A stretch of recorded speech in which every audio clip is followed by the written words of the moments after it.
Se siete degli streamer, gamer, podcaster, content creator o semplicemente dovete registrare o trasmettere l'audio del vostro microfono lavorando su una scrivania, allora vi servirà probabilmente un boom arm come questo.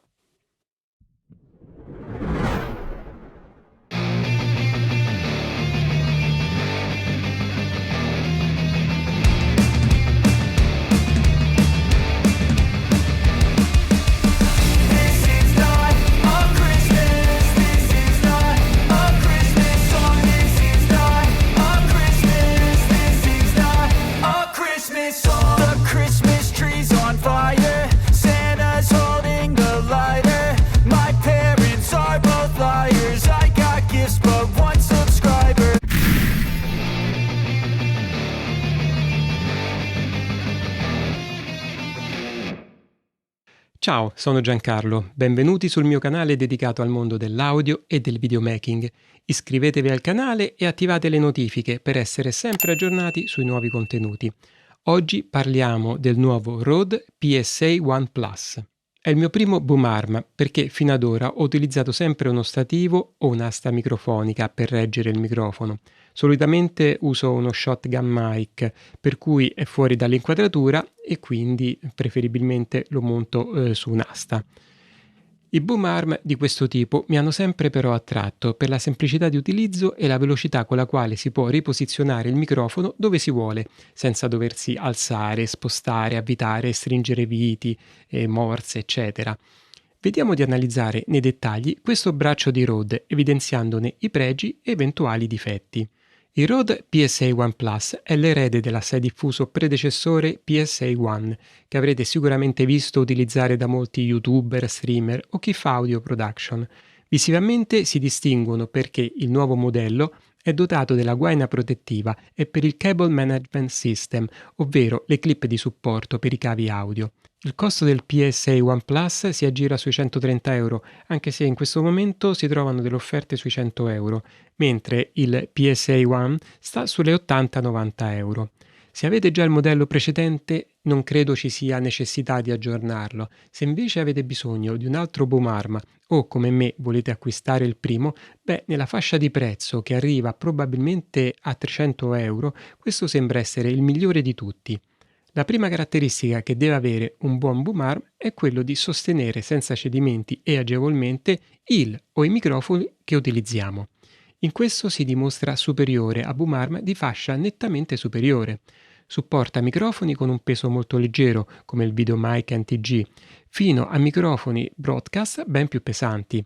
Il range dichiarato per il peso dei microfoni pienamente supportati va da 90 grammi fino a 1,2 kg e il sistema di gestione dei cavi integrato può essere utilizzato sia con cavi XLR che USB. L'estensione in verticale è di 86 cm, in orizzontale 96 cm. Il peso è di 1520 grammi, quindi poco più di 1,5 kg. Nel nuovo design si è sfruttata una molla a parallelogramma che consente un posizionamento preciso del microfono e movimenti molto fluidi. Una caratteristica assai utile che non tutti i boom arm hanno è quella del movimento parallelo, ovvero una volta posizionato il microfono con una certa posizione e inclinazione, se agiamo sul boom arm per alzarlo, abbassarlo, allontanarlo, avvicinarlo, il microfono mantiene costante l'inclinazione che abbiamo impostato. Questa caratteristica è presente anche nell'edizione precedente e fa sì che non dobbiamo riposizionare il microfono ogni volta che spostiamo il boom arm. Il nuovo modello, anche senza microfono, mantiene la sua posizione senza microfono attaccato, mentre il vecchio senza microfono schizzava via, quindi bisognava stare attenti a non prenderlo in faccia. Come montarlo? Nella confezione sono inclusi gli accessori per i due tipi di montaggio in uso, Threaded Desk Mount e Padded Desk Clamp. Abbiamo un supporto da scrivania a morsetto che può essere montato facilmente sul bordo di scrivanie o tavoli. La T-bar ha dei gommini all'estremità utili per prevenire graffi alla scrivania in fase di rotazione. È molto intelligente il sistema adottato che permette alla barretta di scorrere così da poterlo montare anche su elementi che abbiano parti che ostruiscono la rotazione completa della T-bar. Personalmente preferisco il sistema adottato dall'Elgato Wave Mic Arm Low Profile, quello a profilo basso per intenderci, perché mi dà l'idea di maggior resistenza e facilità di utilizzo. Il Rode ha un rivestimento gommato nella parte a contatto con la superficie superiore della scrivania e un cuscinetto gommato che protegge la superficie inferiore della scrivania quando lo avvitiamo. Sul vecchio modello non era presente, per cui conveniva mettere sempre un feltrino per non rovinare la scrivania. Quando spostiamo il braccio, il supporto è stabile e non si muove. Il peso ricade all'interno della scrivania e non verso l'esterno come accade sui modelli più economici. Questo in quei modelli infatti ne pregiudica spesso la stabilità. L'altro sistema di montaggio sulla scrivania è quello tramite l'inserimento nell'alloggiamento cavi che si trova in numerose scrivanie da lavoro.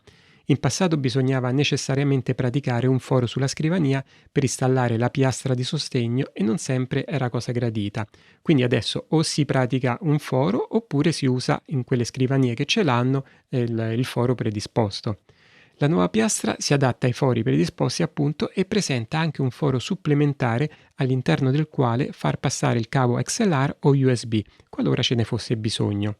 L'innesto del boom arm ora presenta una sorta di rivestimento in plastica che rende la rotazione del braccio, che può ruotare a 360 gradi, più silenziosa di prima.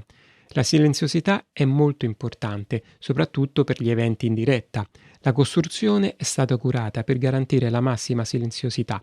Punti di contatto in gomma e molle smorzate sono state adottate per ridurre al minimo i rumori trasmessi dalla scrivania al microfono, quindi vari tocchetti sulla scrivania o battito di tasti sulla tastiera del computer.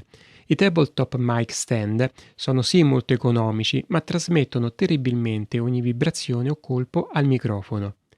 Il braccio è ricoperto da uno strato di neoprene che rende silenzioso ogni movimento ed evita anche che magari ci si faccia male infilando le dita dentro quando lo si posiziona.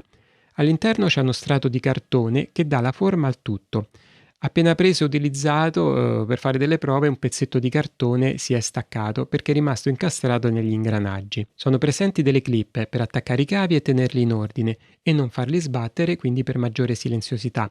Col vecchio modello bisognava utilizzare i velcro ties o bongo ties. Avrei preferito delle clip con un alloggiamento cavo un po' più largo, perché con i cavi XLR che uso io, sono dei reference di fascia medio-alta, faccio fatica ad inserirli. Questo per esempio non entra. I cavi, una volta fissati, stanno in posizione. Se avete intenzione di muovere spesso il braccio, consiglio di fissare i cavi col boom arm chiuso, così quando lo spostate o allungate il cavo rimane in posizione ma non viene tirato. Il pin del meccanismo di attacco è lungo, più lungo del modello precedente, e permette di montare in verticale facilmente più microfoni.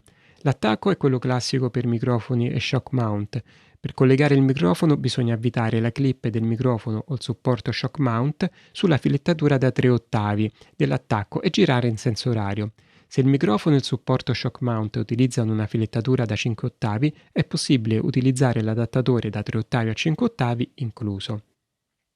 La rotella può anche essere rimossa se dà fastidio, magari al cavo XLR. Con microfoni come il noto Shure SM7B, l'attacco del cavo XLR può dare fastidio per la posizione in cui è situato. La rotella più grande inferiore può essere girata per connettere il microfono anziché girare il microfono, che è un'operazione tediosa e pericolosa. Per questo io comunque utilizzo sempre il sistema di sgancio rapido della Rycote. Potete trovare una recensione qui sul canale. È veramente facile e veloce attaccare o staccare microfoni o recorder con questa soluzione.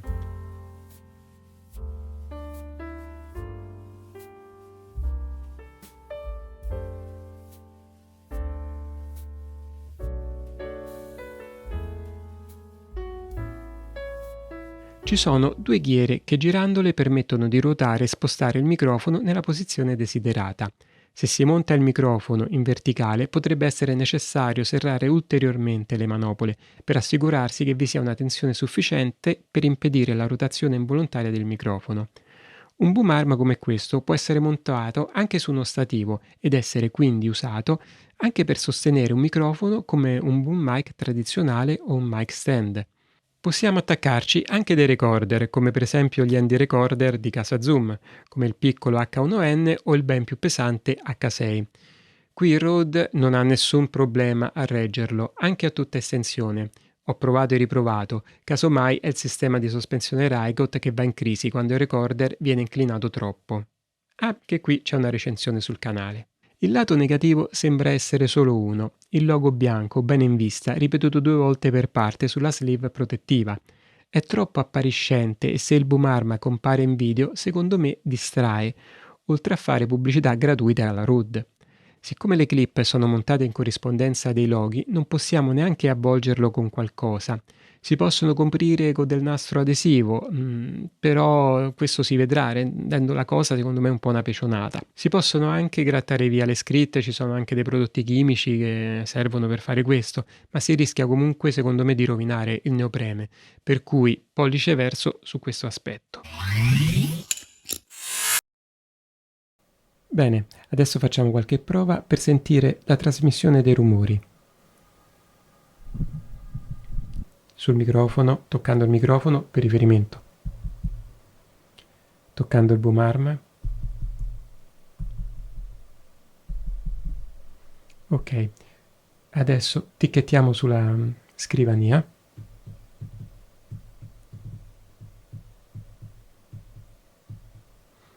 Adesso simuliamo appunto il battito sulla tastiera.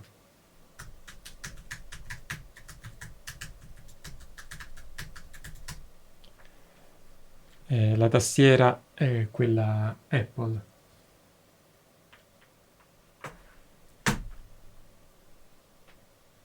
Clic del mouse. Dobbiamo naturalmente distinguere il suono che viene ripreso dal microfono del click da quella che è la vibrazione del click trasmessa attraverso la scrivania e il boom arm. Direi che comunque è positivo. Sentiamo se ci sono dei rumori quando ruotiamo l'asta.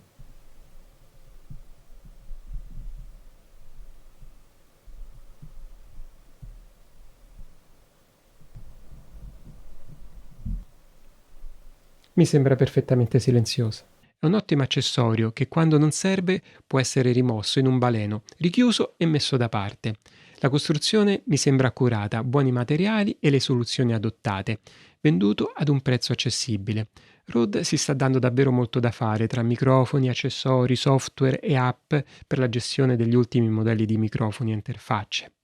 Bene, iscrivetevi al canale, lasciate un like se il video vi è piaciuto, condividetelo e lasciate pure un commento per raccontare la vostra esperienza.